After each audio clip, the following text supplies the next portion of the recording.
Jordan Tower with JT News. Another reggae dancehall artist, Sean Paul, a legend in the dancehall music genre, also called out Drake, Justin Bieber, Major Lazer, and Kanye West for appropriating dancehall without crediting its roots in an interview with The Guardian. Now, this is what also happened with Mr. Vegas just a few months ago. If you don't remember that rant he did, he was upset with Drake appropriating dancehall. Now, Paul says he's a Drake fan, but so did Mr. Vegas, but they question the rapper's use of patois, and he adds that it's galling to see dancehall's massive influence when many Jamaican artists can't get U.S. visas. Okay, but here's my issue with this, okay? And this is my issue with not just dancehall, but like hip-hop, even rock music. If you want your culture or you want your genre to be popular and for people to think it's cool, you have to accept the fact that people are going to try to imitate it because they're fans of it, and they're going to appropriate it and basically incorporate it into their bodies of work because they're fans of it and it's what they like. And music is a vibe and it's a feeling, right? So if you're feeling rock one day and you want to do rock, you do rock, but your fans might not like it.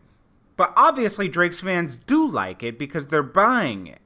I think they're upset that Drake is selling so many copies of his album with something that they are so close to, like reggae. That's all they got is their reggae music, so they feel like, why aren't I getting all that? Like, why is he getting it? He's copying our style and our culture and benefiting from it. And I know that hurts, but if you want your genre to be cool, like, reggae was like, remember like in the late 90s, early 2000s, reggae just took everything over. Sean Paul was on records with Beyonce, everything. Shaggy sold Diamond, and then it kind of like, it plateaued. And I'm not saying it died off. It just wasn't in the forefront like it was. Everything was like reggae around that time. And then it kind of cooled off a little bit. It just plateaus. Everything can't stay on top forever. 50 Cent can't stay on top forever. Drake's not going to be able to stay on top forever. Puffy couldn't stay on top forever. I mean, he's making money forever. But, being on the top, it's hard to hold that number one spot.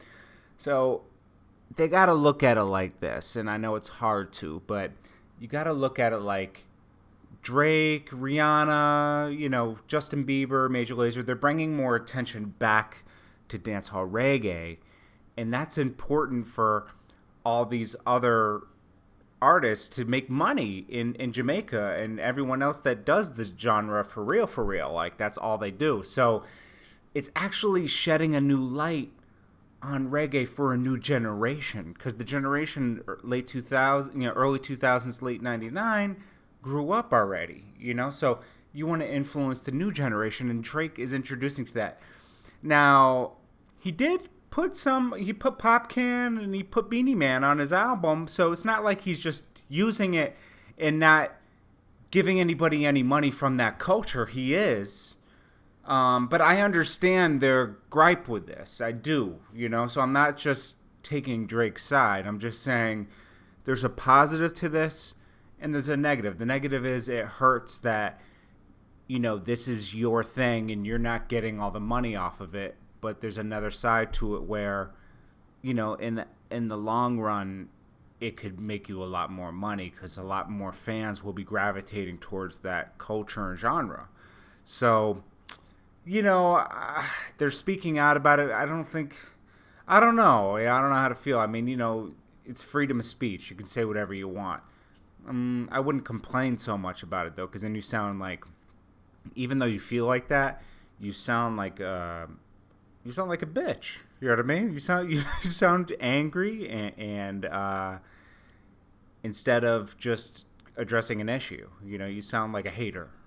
And you don't want to sound like a hater. But I know he doesn't mean it like that, but that's what it comes off as. So it's better that they just don't talk about it.